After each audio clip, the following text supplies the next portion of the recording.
અમદાવાદની 7th day હાઈસ્કૂલની માન્યતા અને કાનૂની દસ્તાવેજોને લઈ વિવાદ વકર્યો।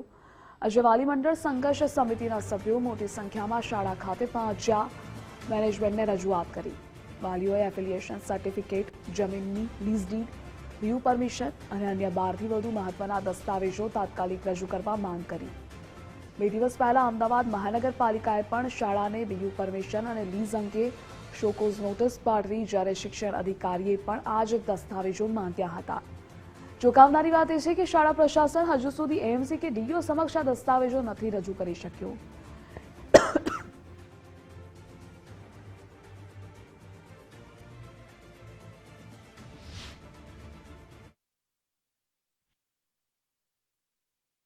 सब डॉक्यूमेंट्स है, थोड़ा कन्फ्यूजन है। हमारा ट्रस्ट सेवंथ एडवेंटिस्ट ट्रस्ट है।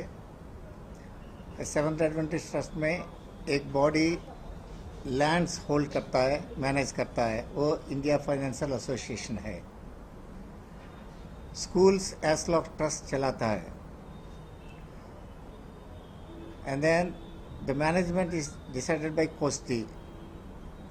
Indian schools all over India will be under कोस्टी। मैं सब डॉक्यूमेंट सबमिट किया, but there is little confusion of understanding how these are functioning.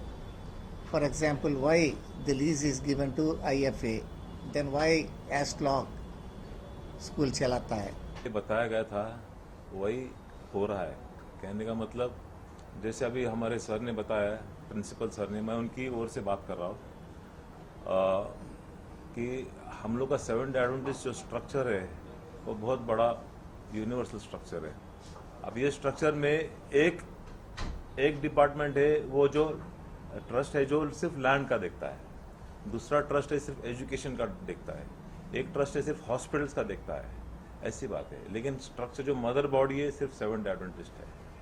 और इसलिए ये जो हो रहा है, जो लैंड एक्विजिशन जो आईएफए ने लीज से लिया है, वो सब अपनी जगह पे सही है।